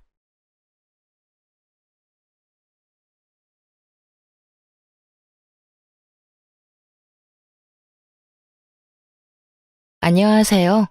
저는 지방에서 작은 커피 가게를 하는 40대 여자입니다. 살면서 요즘처럼 평온하고 행복했을 때가 있었나 싶을 정도로 좋은 날들을 보내고 있어요. 불과 몇 년 전만 해도 제 인생 자체가 사랑과 전쟁 축소판이란 생각이 들 만큼 막장과 다름이 없었는데 모든 순간을 잘 넘기고 나니 이런 순간도 다 오더라고요. 여유가 생긴 요즘 전 다른 분들의 사연을 들으며 무료한 시간을 보내곤 하는데요. 이토록 애정하는 채널에 제 사연을 소개한다고 생각하니 떨려오네요. 그래도 최선을 다해 사연을 적어보내니 다들 잘 들어주셨으면 감사하겠습니다. 그러면 시작해 볼게요. 남편과 저는 24살 결혼을 했어요. 네, 다들 예상하시다시피 혼전 임신이었습니다. 그 당시 군대를 갓 전역한 남편과 직장 생활을 막 시작한 저는 친구의 소개로 만나 연애를 시작하게 되었고 혈기왕성한 시기답게 예상치 못한 임신으로 서둘러 결혼까지 하게 되었습니다. 물론 사랑하기도 했었죠. 아무리 아기가 생겼다고 한들 사랑하지도 않은 남자랑 결혼할 수는 없는 노릇이니까요. 하지만 사랑보다는 임신이 이른 결혼에 더 큰 이유가 되었다는 사실을 부인하지 않아요. 뱃속에 생긴 생명을 지켜야 한다는 생각이 강했고 남편 역시 저와 생각이 같았던 터라 결혼을 약속하게 되었죠. 처음 예비시댁에 찾아가 임신 사실을 알렸더니 감사하게도 이렇게 말해주더군요. 그래, 너희 뜻이 그렇게 확고하다면 우리 뜻이 뭐가 중요하겠니? 우리가 살아주는 인생도 아니고 우리가 그 아기의 부모가 되어줄 것도 아닌데 말이다. 지금 생각하는 것보다 부모가 된다는 건 더 힘든 일일 거다. 그럴 때일수록 남자가 더 잘하고 더 많이 배려해줘야 해. 알겠지, 아들? 그럼 내가 얼마나 잘하는데. 엄마는 그런 걱정은 하지도 마. 앞으로 이 엄마가 두고 볼 거야. 네 첫눈에 눈물 나게 하면 이 엄마가 가만 안 둘 거니까 그런 줄 알아. 아가, 우리 집에 와줘서 고맙다. 앞으로 모자란 내 아들 잘 부탁한다. 시댁에선 저희의 결혼을 응원해 주셨고 다행스럽게도 저희 부모님 역시 저희 뜻을 받아들여 주셨어요. 그렇게 결혼을 하게 된 저흰 어느새 20년 남짓한 시간이 흘러 20살의 아들을 둔 40대 중반 젊은 엄마 아빠가 되었습니다. 저희는 결혼을 하는 순간부터 시댁과 친정 모두 가까운 곳에 살고 있었어요. 시댁엔 아들이 10살이 되던 해에 당뇨병 합병증으로 인해 시부가 돌아가시고 친정엔 제가 결혼을 하고 얼마 되지 않아 엄마가 돌아가셔 아빠가 혼자 계신 상태였기 때문이었죠. 처음엔 그냥 얻다 보니 가깝게 얻은 것이었는데 살면서 상황이 그렇게 되다 보니 당연스럽게 가까운 곳에 살게 되었던 것이었어요. 시댁엔 시누이가 있긴 했지만 남편이 불안해했고 저는 외동이었던 터라 시댁 친정 모두 가깝게 있는 것은 저희 두 사람에겐 여러모로 옳은 결정이었죠. 워낙 어린 나이에 한 결혼이라 그런지 신혼 때는 정말 하루가 멀다 하고 싸웠던 기억이 있어요. 저는 저대로 임신을 한 상태라 인생 최고의 예민한 시기를 보내고 있었고 남편은 남편대로 가장이 될 준비가 되지 않은 상태에서 가장 노릇을 하느라 힘이 드는 시기였죠. 임신이라는 이유가 있기도 했지만 그만큼 남편을 많이 사랑했기에 한 결혼이었는데 초반부터 사소한 것들로 다툼이 잦아지니 너무 힘이 들더라고요. 혼자 마음을 다스리고 인내하기엔 저 역시 어렸기에 참 외롭기도 하고 힘들기도 했어요.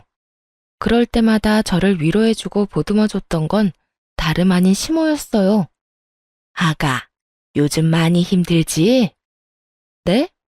아니에요. 제가 뭐가 힘들어요. 집에서 쉬고 있는데요. 임신한 애가 쉬어도 그게 쉬는 거니? 몸 한번 움직이는 것도 쉽지 않고 먹는 걸 하나 마음대로 마음 편히 먹을 수가 있냐? 스트레스 받는다고 술 한 잔을 먹을 수나 있나? 한창 놀기 좋아하는 나이에 집구석에 처박혀서 그러고 있지 않니? 말은 안 해도 너 힘든 거 다 안다. 어머님, 전 괜찮아요. 그렇지 않아도 감정선이 뒤죽박죽 하던 터라 시모의 말에 울컥하며 갑자기 눈물이 왈칵 쏟아져 내리더군요. 저의 눈에선 괜찮다는 말과는 달리 눈물이 계속해서 쏟아져 내렸고 그런 저를 어머님이 꽉 안아주시더라고요. 그래. 내가 네 맘 다 안다. 나도 네 남편 어릴 때 낳아 키웠어. 엄마가 어리면 그만큼 좋은 점도 있지만 좋은 만큼 엄마가 희생해야 하는 부분도 크단다. 그래서 너희가 임신했다는 사실을 알려왔을 때 고민스럽기도 했어. 세인이가 너무 많은 희생을 해야 하는 현실을 알고 있었으니까. 그런데 세이야, 이 시기가 지나고 아기가 태어나면 이 고생들과 희생들을 다 보답받을 수 있는 날이 분명 온단다. 그날이 오기 전까진 내가 너에게 힘이 되어줄 테니 힘든 일이 있으면 언제든 내게 말하거라. 많이 힘들었던 신혼 초에 시모의 이런 말과 행동들이 저에게 얼마나 큰 위로가 되었는지 모릅니다. 시모는 늘 저의 편에 서서 저의 입장에서 생각해주며 저를 친딸처럼 아껴주셨고 시누이는 무관심으로 저에게 마음을 써주었어요. 언니, 내가 언니한테 관심이 없는 게 아니라 제가 괜히 언니 생각한답시고 나서는 게 언니한테는 스트레스일 수도 있을 것 같아서 가만히 있는 거예요. 그러니까 제가 너무 무관심하다고 섭섭해하시면 안 돼요. 저 언니 많이 좋아해요.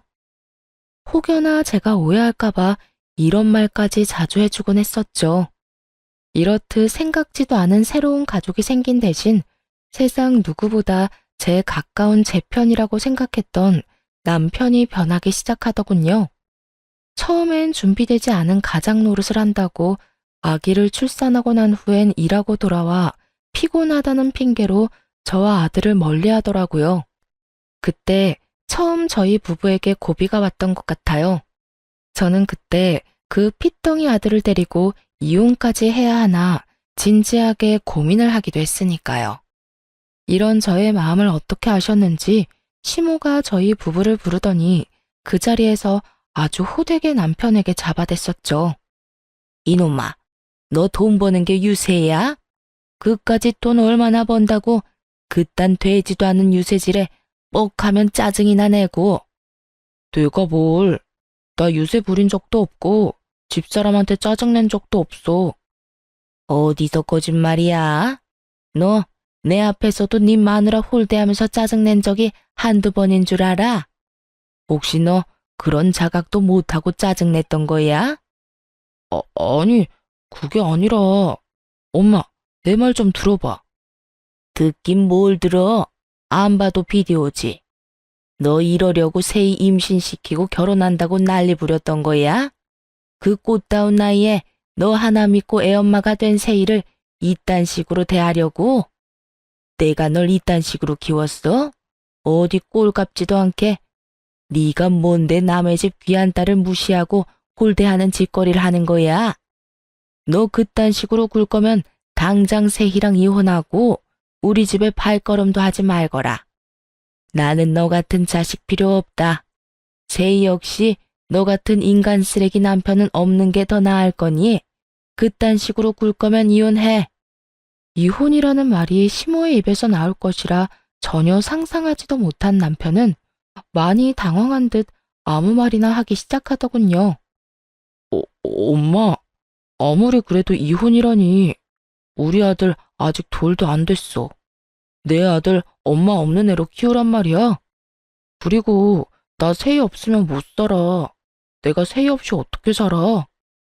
아들과 저를 앞세워 이혼만은 피해보고자 노력했지만 시모는 그런 남편을 보며 더욱 단호하게 나오더군요. 그런 녀석이 그딴 식으로 굴었어?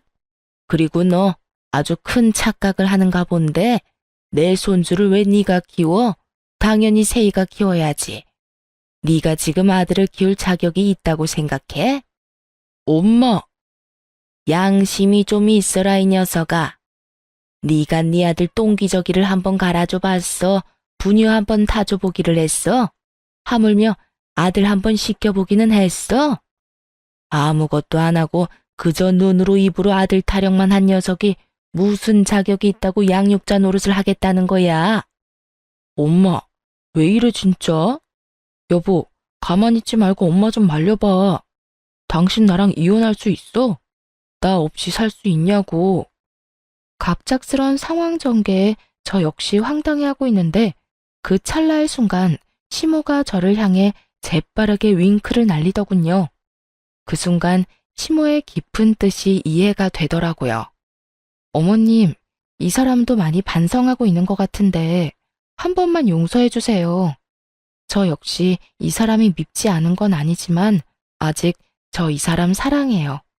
이 사람이 변하지 않는다면 어머님 말씀대로 이혼하는 게 맞겠지만 오늘 이 사람도 반성 많이 한 것 같고 이혼은 앞으로 이 사람 하는 거 보고 결정해도 늦지 않을 것 같아요.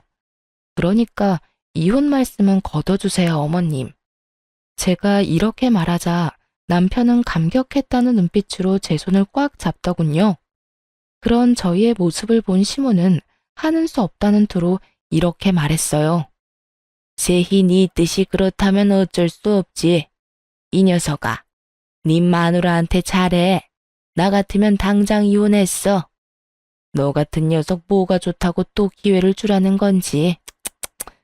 네 복 네가 차는 짓거리 하지 말고 있을 때 잘하란 말이야. 여보, 내가 미안해.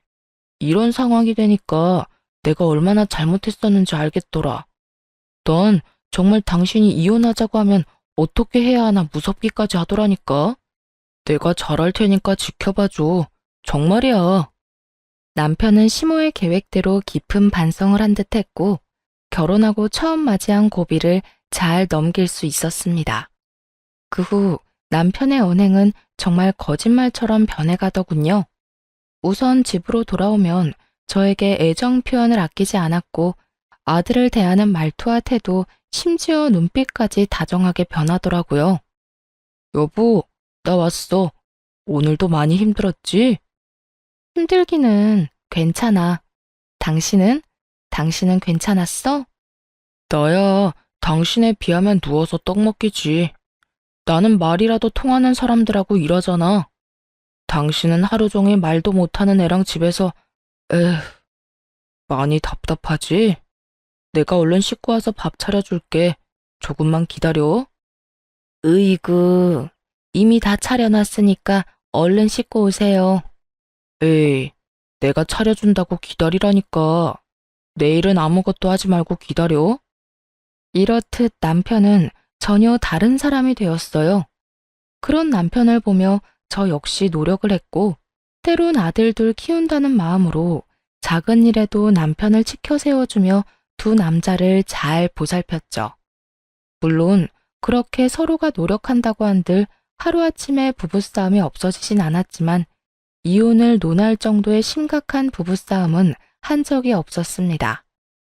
그렇게 세월은 흘러 아들이 20살이 되어 대학을 보내고 이제야 한숨 돌리고 제 인생을 사나 싶었더니 갑작스럽게 시모가 뇌출혈로 쓰러지게 되었어요. 천만다행으로 목숨엔 지장이 없었지만 하반신 마비가 오고야 말았죠.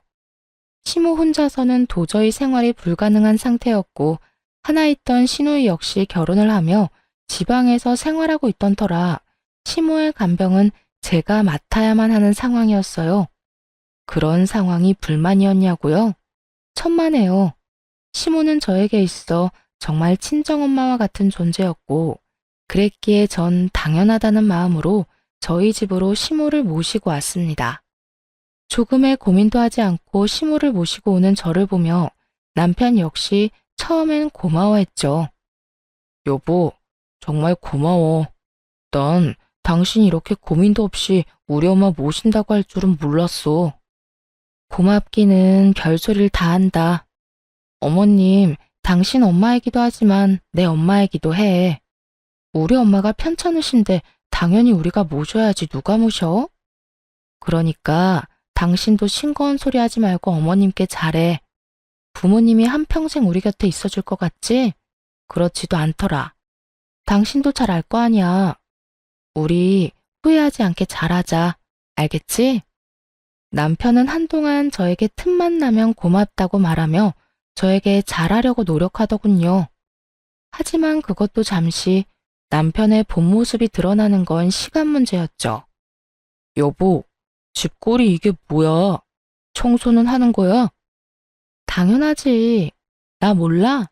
다른 건 몰라도 청소는 아침 저녁으로 하는 거? 왜? 어디 더러워? 콕 집어서 어디가 더럽다는 게 아니라 전체적으로 먼지가 너무 많잖아. 집에만 오면 숨 쉬는 게 답답한 게 목도 칼칼하고. 하여튼 요즘 집에만 왔다 하면 이상하게 아픈 것 같다고. 아프기는 무슨? 그런 사람이 인생 최대 몸무게를 찢고 있냐? 솔직히 말해봐. 무슨 일 있지? 그래서 이렇게 예민한 거지? 무슨 일은 무슨. 정말 먼지가 많다니까. 잔말 말고 집 대청소나 좀 해. 집이 깨끗해야 들어올 맛이 나지. 청소만큼은 자신 있는 저였는데 그런 저에게 청소로 트집을 잡으니 이상하다 싶더군요. 청결에 그렇게 예민하지도 않은 사람이 말이죠. 거기에다 출장이다 뭐다 갖은 핑계를 대며 외박을 하는 날도 생겨나더군요. 여보, 나 출장 가. 간단하게 짐 좀 챙겨줘. 출장? 또 출장이야? 이때껏 출장이라고는 없더니 요즘 출장이 잦네? 그만큼 당신 남편이 회사에서 인정받고 있다는 뜻이잖아. 중요한 출장을 아무나 보낼 수가 있어? 다 내 능력이 출중하니까 날 믿고 다녀오라는 거야. 그러니까 당신도 잔말 말고 짐이나 제대로 싸줘. 알겠다, 알겠어. 며칠이나 걸려? 2박 3일. 이번엔 가서 그 지역 거래처는 다 돌고 오라고 해서 이틀은 걸릴 것 같아. 알겠어. 말은 알겠다고 했지만 그 말을 다 믿진 않았던 것 같아요. 갑자기 변해버린 남편과 그와 동시에 잦아지는 출장. 아무리 눈치가 없는 사람이라도 무언가 석연치 않은 일이 벌어지고 있다는 걸 알아채지 않겠어요? 저 역시 무언가 석연치 않다 싶긴 했지만 시모를 신경 쓰느라 애써 모른 척하며 남편을 믿으려 노력했던 것 같아요. 지금 생각하면 참 바보 같지만 그땐 그게 최선이라고 생각했어요. 그러면서도 설마 내 남편이 다른 건 몰라도 바람은 피울 리가 없다고 그저 머리도 복잡하고 집에 와봤자 제대로 쉬지도 못하니 며칠 바람이라도 쐬러 가는 모양이다 하고 생각하기도 했었고요. 이런 남편의 변화를 시모가 눈치채지 못할 리 없었고 어느 날은 시모가 남편을 불러 앉혀놓고 한 소리 할 심상으로 남편을 불렀어요. 아범, 여기 와서 좀 앉아보거라. 왜요? 나 오늘 회사 일 처리하느라 피곤해. 나중에 이야기해. 나중은 무슨? 지금 당장 해야 할 이야기니 얼른 와서 앉아보래도. 이 어미가 널 붙잡고 몇 시간씩 이야기할 것도 아니고 고작 몇 분 이 어미랑 이야기 나누는 것도 힘든 게야? 진짜. 엄마까지 왜 이래? 나 피곤하니까 나중에 이야기하자는 부탁이 들어주기 힘들어. 내가 이래서 집에 들어오기 싫은 거야. 집이라도 들어오면 마음이 편하기를 하나, 누구 하나 내 마음 이해해주는 사람이 있길 하나. 에이, 정말. 남편은 갖은 성질을 부리더니 그대로 시모의 말을 무시한 채 집을 나가버리더군요. 그런 남편의 태도에 시모는 큰 실망을 느낀 듯했고 저 역시 그런 남편에게 그 어떤 기대조차 가지지 않게 되었습니다. 부모에게 저딴 식으로 하는 인간에게 기대를 가져봤자 시간 낭비겠다 싶었으니까요. 그렇게 저희에게 실망감을 안겨준 남편은 외박을 하지 않는 날엔 늦은 밤 집으로 돌아와 잠만 자고 나가버리더군요. 상황을 풀어보겠다는 의지조차 없는 사람처럼요. 저 역시 그런 남편에게 그 어떤 행동도 취하지 않으려 그저 시모를 잘 보살피는 것에 온 신경을 쏟으려 노력했어요. 그렇게 한 집에 살지만 남남처럼 지내던 어느 날 시모가 저를 불러 앉히더니 진지한 얼굴로 서류 봉투 하나를 건네주더라고요. 그 봉투 안엔 남편이 낯선 여자와 외도를 저지르는 모습이 담긴 사진과 상간녀의 나이부터 사는 곳, 하는 일까지 세세하게 적힌 종이가 들어있더군요. 손이 덜덜 떨려오고 믿을 수 없는 사실에 생각마저 멈춰버리더군요. 그 순간 시모가 저의 손을 잡아주었고 그제야 정신을 차린 제가 마음을 가다듬고 시모에게 물었어요. 어머님, 이게 다 뭐예요? 내가 참 할 말이 없구나. 내가 아무래도 이 녀석 하는 꼴이 수상해서 돈 주고 사람을 붙여봤더니 이 녀석이 결국 너한테 이런 잘못까지 저지르고 있더구나. 어찌해야 할 바를 모르겠더라고요. 그 자리에서 무너져 내리기엔 시모의 걱정이 너무 클 것 같고 그렇다고 아무렇지 않은 척하기엔 밀려오는 배신감이 너무나도 컸으니까요. 시모는 이러한 제 심정을 다 안다는 듯 이렇게 말하더군요. 거기에다 다른 건 몰라도 외도만은 아닐 거라고 그렇게 믿고 또 믿었는데 그렇게 제 두 눈으로 다 보고 나니 상황을 받아들이게 되면서도 애써 부인하고 싶기도 한 이중적인 생각이 머릿속을 복잡하게 만들었어요. 세희야, 너 이혼해. 나 걱정하지 말고 그냥 이혼하거라. 너도 알다시피 나한테 내 한 몸 건사할 만큼의 돈은 충분히 있어. 요즘 돈만 있으면 요양원도 천국이라고 하더라. 그러니까 내 걱정하지 말고 너도 네 갈 길 가. 애도 이제 다 컸겠다. 여기서 발목 잡혀 살지 말란 말이야. 어머님, 아무리 그래도 제가 어머님을 두고 어떻게 이혼을 하겠어요. 그리고 요양원이라뇨. 아무리 좋은 요양원이더라도 자식들이 자주 오가야 하는데 아범이 그럴 리도 없고. 아무튼 안 돼요, 어머님. 아니다, 아니야. 말만이라도 고마우니 이혼하거라. 너 아직 40대 중반밖에 안 됐어. 넌 어떻게 생각할지 몰라도 아직 꽃다운 나이란 말이야. 얼마든지 새 출발할 수도 있고 아직 뭐든 시작할 수 있는 나이야. 그러니까 이혼하고 새 출발해. 평소 강직하던 시모는 이렇게 말하며 울고 있더라고요. 저에 대한 미안함과 아들에 대한 배신감이 뒤섞여 한참을 우시는데 저도 함께 울어버렸습니다. 그렇게 폭풍 같은 날이 지나고 시모는 저에게 시간이 날 때마다 이혼을 이야기하고 있었고 전 저대로 고민에 빠져 있었어요. 남편 놈만 생각하자면 당장이라도 그 머리털을 다 뽑아놓고 이혼을 해도 모자랄 지경이었지만 그렇게 이혼을 해버린다면 시모가 제 명에 살지 못할 것이 뻔했으니까요. 그렇다고 해서 어머님을 위해 그 모든 걸 인내하고 살자니 제가 화병이나 죽을 것만 같았고요. 이렇듯 저의 고민이 깊어지던 어느 날, 저의 깊은 고민을 날려주는 사건이 일어났어요.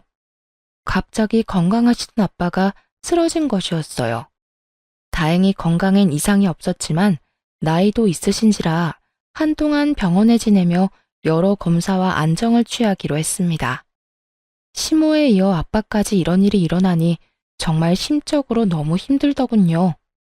거기에다 남편까지 그 모양이니 어디 마음 들 곳 하나가 없어 더욱 힘들었어요. 그런데 그런 저에게 집으로 돌아온 남편이 다짜고짜 핵폭탄급 난리를 부리기 시작했어요. 이야기 다 들었어. 장인어른 병원 입원하셨다며? 그건 또 어떻게 알았대? 엄마가 전화 왔더라. 그래서 하는 말인데 난 장인어른까지 모실 생각 없으니까 그렇게 알고 헛소리 할 생각도 하지 마. 뭐라고? 난 장인어른까지 모시고 살 생각 없다고. 우리 집이 요양원도 아니고 아픈 사람은 우리 엄마 한 명만으로도 버거워. 그러니까 장인어른 쓰러졌다는 핑계로 우리 집에 모시고 올 생각은 하지도 말라고. 난 두 노인애들 책임질 생각 따윈 없으니까. 제가 시모에게 어떻게 했는데, 그리고 지금까지도 제가 시모를 어떻게 모시고 있다는 걸 뻔히 다 보고 있는 남편놈이 있단 말을 하니 정말 저게 인간이 맞나 하는 생각마저 들더군요. 아무리 상간녀에 미쳐 제정신이 아니라고 한들 인간으로서의 도리가 있는 것인데 그 순간 남편 새끼는 도리란 없는 인간처럼 굴고 있었어요. 저희 아빠, 저도 생각 같아선 집에서 모시고 싶은 마음이 굴뚝이었습니다. 하지만 아시다시피 여자 힘으로 아무런 도움도 없이 혼자 아빠를 돌본다는 것이 거의 불가능에 가까운 일이란 걸 저는 누구보다 잘 알고 있었어요. 그랬기에 슬프고 죄송하지만 애초에 집에서 모시는 것이 아닌 필요할 시에 따라 병원 신세를 져야만 한다고 각오도 하고 있었고요. 그런데 남편놈이 그딴 소리를 하니 저 역시 참을 수가 없더군요. 책임? 언제부터 네가 어머님을 책임지고 있었다고 감히 책임이란 단어를 입에 올리는 거야? 넌 어머님이 우리 집에 오는 그 순간부터 이 집에서 한 거라곤 먹고 자고 싼 거밖에 없어. 그런 주제에 감히 뭐? 책임? 야, 지나가던 개가 웃겠다. 그리고 네 엄마는 모시는데 왜 우리 아빠는 안 된대? 네가 무슨 자격으로? 우리 아빠를 어디에 모시건 내 자유고 내 마음이니까 넌 상관하지 말고 하던 대로 살아. 늘 그렇듯 집에 신경 끄고 살라고. 금방이라도 아빠를 모시고 살 것처럼 구는 저의 태도에 남편놈은 머리를 쓸어넘기며 저를 노려보더군요. 한참을 노려보고 서 있던 남편은 이내 저에게 이혼을 통보하기 시작했어요. 내가 말했지. 난 절대 장인어른까지 모실 생각 없다고. 당신이 정 장인어른까지 끼고 살고 싶으면 나랑 이혼하고 모셔. 이혼이라는 말이 혀끝에 달려있는 사람이 누군데 적반하장도 유분수지 잘도 이혼하자고 짓거리더군요. 지금 이혼이라고 했니? 그래, 나는 죽어도 장인어른까지 모시는 꼴은 못 보겠고 당신은 죽어도 장인어른을 모시고 싶은 거잖아. 그러니 어쩌겠어. 이혼이라도 해야지. 그런 줄 알고 이혼 준비나 해도. 그래, 이혼해. 누가 무서워할 줄 알아? 잘 됐네. 근데 말이야, 너 이혼 사유는 너한테 있는 거 알지? 뭐? 이혼 사유? 그래, 네가 네 아빠 모시고 싶어서 이혼하는 거니까 이혼 사유는 너한테 있는 거지.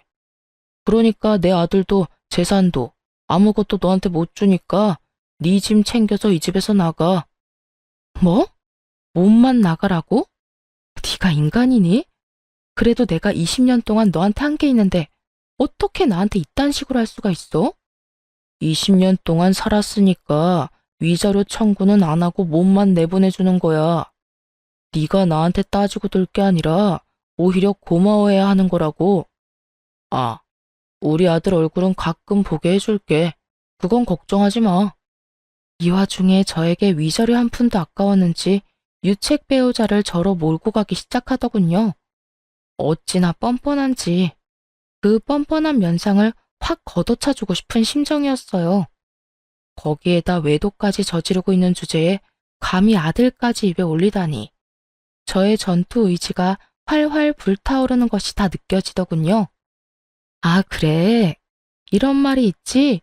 길고 짧은 건 대봐야 한다고. 두고 보자. 재산은 누구한테 더 많이 주어질지, 우리 아들은 누가 데리고 가게 될지. 거기에다 위자료는 누가 누구한테 주게 될지 말이야. 뭘 상상하든 그 이상을 겪게 될 테니까. 제가 모든 사실을 알고 있다는 사실을 꿈에도 알지 못하는 남편놈은 재수없게 실실 비웃으며 이렇게 말하더군요. 마지막 발악을 해보시겠다. 그래. 다 해봐. 참고로 변호사 비용 만만치 않다. 괜한 오기로 아까운 돈 쓰지 말라고 미리 이야기해주는 거니까 새겨들으라고.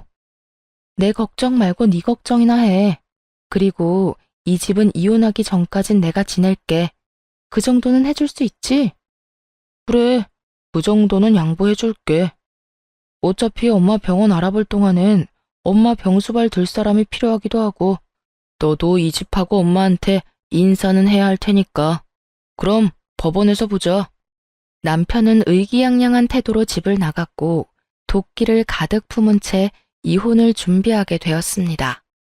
우선 전 남편에게 위자료 청구를 함과 동시에 상간녀 소송까지 걸어버렸고 모든 사실을 한 남편에게서 전화가 왔더라고요. 너 미쳤어? 조용히 이혼하자고 했더니 위자료 청구에 상간녀 소송까지 걸어? 네가 감히 누구한테 상간녀 소송을 걸어? 미안함이라곤 전혀 느껴지지 않는 남편의 말을 들으며 아들의 아빠고 나발이고 철저하게 완벽한 복수를 해줘야겠다는 생각만 들더군요. 그런 생각이 들자 남편에게 참 고맙더라고요. 사실 아이의 아빠기도 하고 그간 살았던 세월이 있어서 그런지 이렇게까지 해서 나에게 남는 게 뭘까 하는 생각도 들곤 했었거든요. 그런데 이렇게까지 인간 쓰레기적인 면모를 아낌없이 보여줘 제 마음을 가볍게 해주었으니까요. 감이라니. 이럴 땐 감이가 아니라 당연하다고 하는 거야. 남편이 웬 젊은 여자랑 바람 피우고 있는데 당연하게 상간녀 소송 정도는 걸어줘야 하지 않겠어? 네가 이런다고 달라지는 게 뭔데? 뭐, 그까지 돈? 그것 때문이야? 고작 돈 때문에? 고작 돈 때문이겠니? 내가 그렇게 돈에 미친 여자는 아니란 걸 잘 알잖아. 내가 상간녀 소송까지 하는 이유는 당연히 해야 하는 일이기야 하는 거야. 인생은 너랑 그딴 년 때문에 막장이 되어버렸는데 그녀는 행복하게 하하호호 웃으며 사는 꼴을 그냥 보고 있을 수만은 없잖아. 너도 그년도 적어도 인간이면 소송하는 중에 최소한 내가 저지른 불륜이 법에 위반되는 나쁜 일이구나 하는 정도의 생각은 하겠지. 그러니까 부디 아무 의미 없는 소송이 아니길 바란다. 알겠냐? 제가 이런 말까지 했는데도 불구하고 남편과 상간녀는 전혀 반성 따위는 모르는 사람처럼 굴더군요. 소송을 하는 내내 제가 보란 듯이 남편은 상간녀를 옆에 끼고 다니며 조롱했고 상간녀 역시 저를 무시하는 말들을 서슴없이 하며 남편의 품에 안기는 행동을 하기도 했으니까요. 꼴이 그게 뭐야? 하긴 두 노인네 뒷바라지 하느라 정작 본인 챙길 시간은 없나 봐. 어머, 아무리 그렇다고 해도 무슨 여자가 립스틱 하나 안 발랐대? 저런 꼴이니 오빠가 한눈이나 팔았겠지. 오빠, 걱정 마. 난 오빠랑 결혼해도 절대 망가지지 않을 거니까. 늘 이 모습 그대로 오빠 곁에 있을 거야. 꼴값도 참 여러 가지로 한다 싶었어요. 그런 두 사람의 모습을 보는데 화가 나기는커녕 약조차 오르지 않더군요. 그저 이런 생각만 가득했어요. 그래, 많이 웃어도, 웃을 수 있을 때 많이 웃어도 언제까지 웃을지 모르겠지만 말이야. 오빠, 저 여자 뭐래? 자기가 뭔데 웃으라 말아야. 혹시 이혼한다는 충격이 너무 커서 미쳐버린 거 아니야? 그런가? 그러고 보니 눈빛도 살짝 이상한 것 같기도 하고. 안 되겠다. 얼른 가자. 괜히 불똥 튈라. 두 사람이 그러거나 말거나 정말 저는 아무렇지 않았어요. 저의 계획은 이제 시작이었으니까요. 일단 소송은 저에게 유리하게 끝이 났어요. 재산 분배는 물론 양육권까지 당연히 저에게 유리하게 끝이 났고 이러한 결과를 전 남편은 받아들이지 못하는 듯 했지만 항소는 하지 않더라고요. 당연히 항소할 줄 알았더니 쉽게 포기하네. 그까지 푼 돈 너 가져. 다 줄 테니까. 난 어차피 엄마 죽으면 받을 재산 많으니까 그까지 돈 없어도 되지만 돈 아니잖아. 너도 알지? 우리 엄마 깔고 앉은 돈 많은 거. 말이야 바른 말이라고. 너도 그 돈 노리고 이때껏 걷지도 못하는 노인네 똥수발까지 들어가며 그 수고를 한 거 아니냐. 그런데 어쩌냐? 그 노고가 헛된 고생이 되어버렸네? 그래도 뭐 한 푼도 못 받은 건 아니니까 너무 억울해 말라고. 이제 이혼도 했으니까 앞으로 두 번 다신 보지 말자. 역시는 역시라고. 전 남편은 역시 저와 시모가 예상했듯 당연하다는 듯 시모의 재산을 자신의 재산처럼 여기고 있더군요. 그 꼴을 보고 있는데 어찌나 한심하고도 웃기는지. 그만 참지 못하고 웃음이 터져나와 버렸지 뭐예요. 그도 그럴 것이 시모는 이미 재산 정리를 끝낸 상태였기 때문이었어요. 미안. 당신 말 듣고 있으니까 참을 수가 있어야지. 미친 사람처럼 웃는 저를 보며 남편은 어리둥절한 표정을 지어 보였고 상간녀는 제가 병균이라도 되는 듯 남편의 뒤로 숨어버리더군요. 아, 또 모르고 있구나. 하긴 어머님께 관심이 전혀 없으니까 몰랐을 수도 있겠다. 그게 무슨 말이야? 내가 모르긴 뭘 모른다는 말이야. 네가 그렇게 믿고 있는 그 재산, 그거 이제 없어. 그러니까 그 재산이 왜 없냐고. 없긴 왜 없어? 나하고 내 아들한테 사이좋게 나눠주셨으니까 없지. 그렇습니다. 어머님은 제가 이혼을 결심한 그 순간부터 재산 정리를 시작하셨고 전 남편에게 단 한 푼도 남기지 않으시고 저와 제 아들에게 모든 재산을 분배해 주셨죠. 전 남편 놈이 믿고 있던 것은 시모의 재산뿐이었을 텐데 제 말을 들은 전 남편의 얼굴은 사색이 되어버렸죠. 물론 남편의 옆구리에 매달려 있던 상간녀의 얼굴도 별반 다르지 않았고요. 뭐라고? 그 재산 어머님이 진작 나하고 내 아들한테 다 주셨다고. 그러게 어머님한테 좀 잘하지 그랬어. 여자한테 미쳐서 가정이고 부모고 다 내팽개치고 발정난 개새끼처럼 발발거리고 다니더니 꼴 좋다. 뭐? 발정난 개새끼? 너 말 다 했어? 다 했겠니? 너한테 하고 싶은 말 다 하려면 차일 밤낮을 해도 모자랄 지경이야. 그런데 내 할 말 다 해봤자 뭐가 달라지겠니? 인간 말종이 사람이 되기를 하겠어? 반성이란 걸 하기는 하겠어? 너 진짜 말 그따위로밖에 못해? 다 됐고, 우리 엄마가 재산을 다 너희한테 줬다니 그게 다 사실이야? 그럴 리가 없잖아. 우리 엄마가 왜? 전 남편은 믿을 수 없다는 듯 저에게 되물어왔고 상간녀는 화가 많이 난 듯 남편을 흔들며 울부짖더군요. 이게 다 무슨 소리야, 오빠? 그러면 오빠가 받을 재산이 하나도 없단 말이야? 이건 오빠 말이랑 달라도 너무 다르잖아. 아니, 다른 정도가 아니라 이건 거의 사기라고. 자기라니. 다른 사람도 아니고 자기가 나한테 어떻게 그런 말까지 해?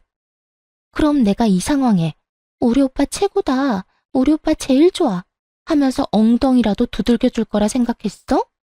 오빠가 뭐라고 그랬어? 이혼하고 나면 그 노인네 재산은 다 오빠 거라며. 그 돈으로 나 호강시켜준다고 했어, 안 했어? 그랬지.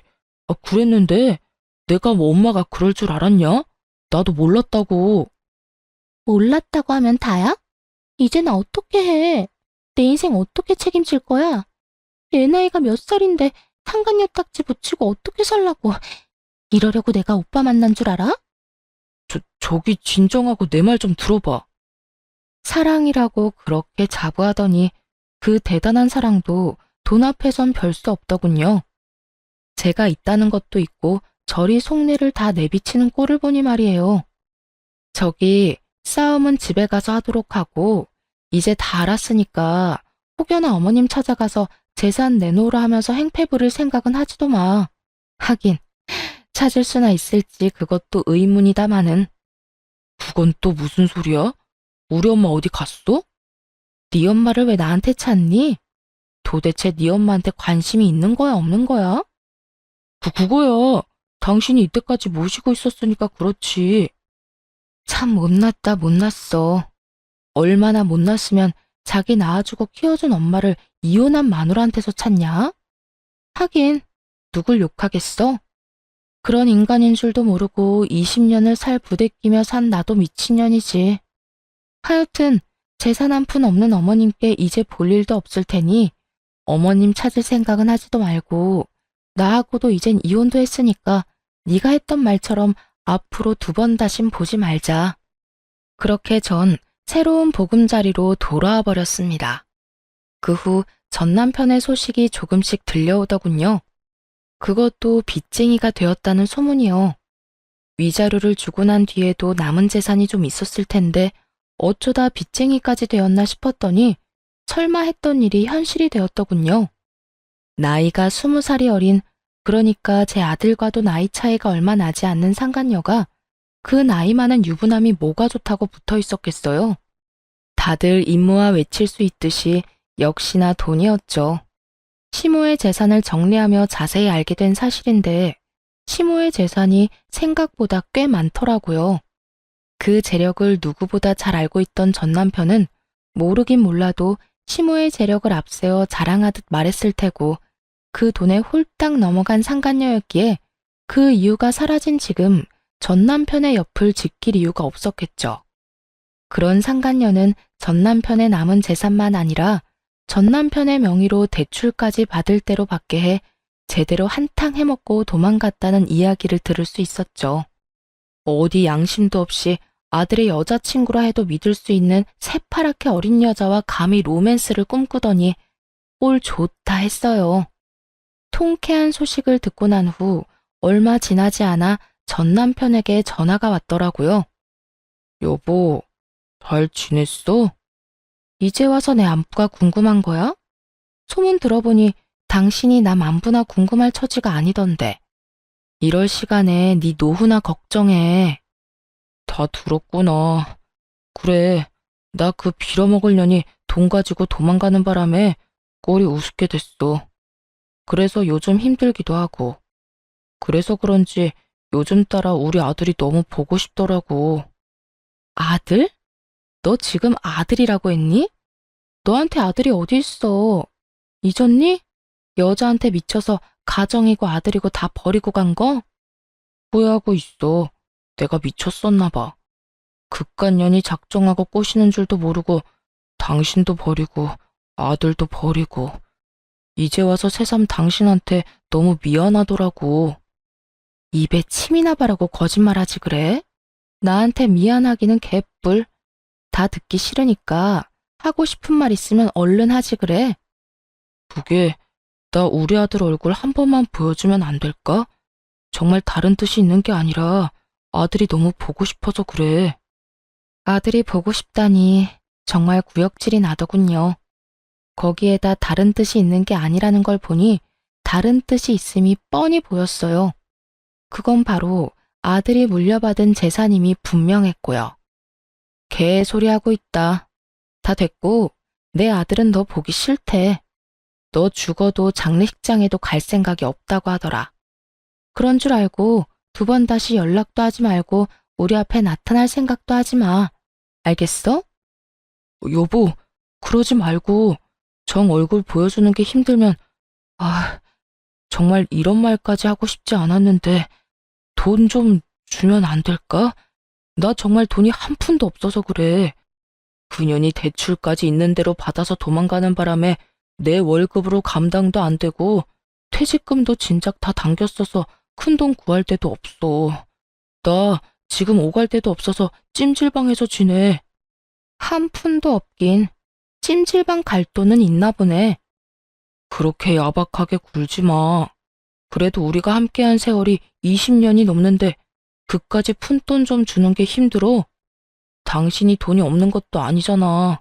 재산도 한몫 잘 뜯어갖고 엄마한테 받은 재산도 꽤 될 거 아니야. 20년 세월이 있는데 넌 젊은 여자랑 바람나서 다 버리고 갔어? 자기가 버릴 땐 언제고 이제 와서 20년? 대가 진짜 기가 막힌다. 어쨌든 돈이 차고 넘쳐서 뗄감으로 쓰는 한이 있어도 너 줄 돈은 없으니까 전화 끊어. 그렇게 저는 전화를 끊어버렸고 그 후론 연락이 닿는 일은 없었어요. 저뿐 아니라 아들까지 번호를 바꿔버린 것은 물론이고 집도 다른 지역으로 이사를 해버렸거든요. 그 후론 전 잘 지내고 있습니다. 물론 시모도 함께요. 이혼하고 난 후 시모는 저를 밀어내기 바쁘셨어요. 난 됐으니까 니들끼리 잘 살거라. 너희한테 내 재산 다 준 것도 아니고 나 죽을 때까지 쓸 만큼은 남겨놨어. 이 돈으로 요양원에 들어가든 실버타운을 들어가든 하면 되니 나는 신경 쓸 필요 없어. 어머님, 말이 되는 소리를 하세요. 제가 어머님 두고 어딜 가든 잘 살 거라 생각하세요? 어머님 손주는 또 어떻고요? 어머님 모시고 안 가면 자기도 안 간다고 난리도 그런 난리가 또 없다고요. 그러니까 그만 고집 부리고 따라 나서요. 얘가 왜 이렇게 사람을 못 살게 굴어? 나는 가기 싫다니까. 정말이야. 너한테 짐이 되기 싫어서 그러는 게 아니라 내가 정말 너랑 살기가 싫어서 그래. 그런 식으로 말씀하시면 알겠습니다. 사시는 동안 평안하세요. 하고 제가 순순히 돌아설 줄 아셨어요?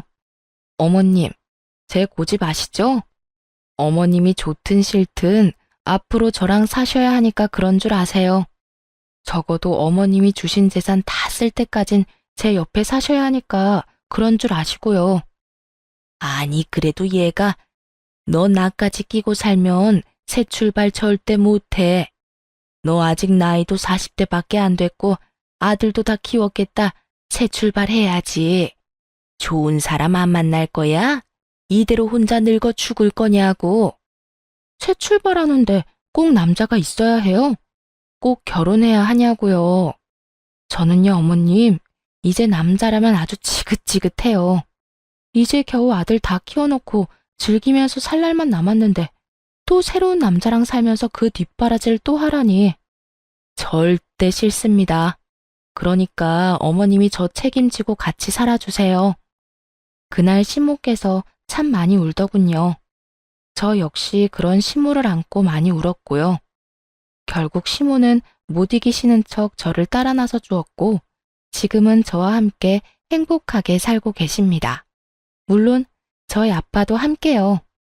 아빠는 다행스럽게 건강을 회복하셨고, 시모는 여전히 거동은 불편하시지만 양호한 상태로 잘 지내고 있어요.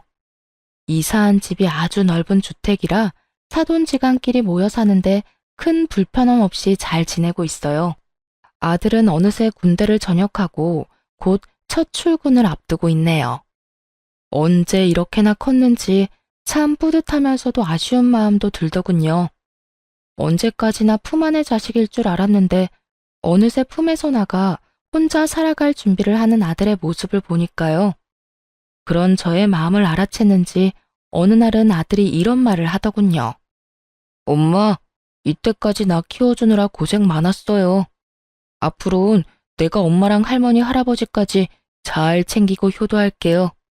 그러니까 엄마는 이제 엄마가 하고 싶은 거 하면서 여유롭게 행복하게 살아요. 아들, 이미 엄마는 하고 싶은 거 다 하면서 살고 있어. 그러니까 엄마 걱정, 집안 걱정하지 말고 너 하고 싶은 거 망설이지 말고 다 하면서 살아. 나도 그래요. 나 하고 싶은 거 다 해서 좋은 회사에 취직도 했고 무탈하게 군대도 전역했고요. 다 엄마가 나 잘 키워줘서 이렇게 잘 클 수 있었지 뭐. 하여튼 혹시나 엄마가 힘들면 나한테 기대줬으면 좋겠어요. 이젠 나도 컸으니까 나한테 의지도 하고 고민도 털어놓으면서 그렇게 살아갔으면 좋겠어요. 그래, 고맙다. 우리 아들이 최고네. 그런 당연한 소리를. 하여튼 사랑해요, 엄마. 눈물이 왈칵 쏟아져 나오는 걸 얼마나 참았나 몰라요. 소중한 제 아들. 때론 자식처럼, 때론 남편처럼 저의 곁을 든든하게 지켜주며 요즘에도 뜬금없이 사랑한다는 말을 아끼지 않고 자주 해주는 사랑스러운 아들입니다. 그리고 전 사연 처음에 말씀드렸다시피 시골에서 작은 카페를 운영하며 지내고 있어요. 집 바로 옆 낡은 주택을 사 리모델링을 하고 카페를 열게 되었거든요. 정원도 있어 낮엔 아빠와 시모가 시간을 보내기도 좋고 저 역시 제 시야가 닿는 곳에 두 분이 계시니 심적으로 안심이 되기도 하고요. 여러모로 좋은 결정이었던 것 같죠? 이로써 저의 사연도 끝났네요. 어떠셨나요? 많이 답답하셨을까요? 아님 앞으로의 저의 인생을 응원해 주시는 분들이 더 많으실까요? 어찌되었든 저는 앞으로 두 분과 함께 행복하게 잘 살아가 보려고요. 저의 긴 사연 들어주신 모든 분 감사합니다. 좋은 하루 되세요.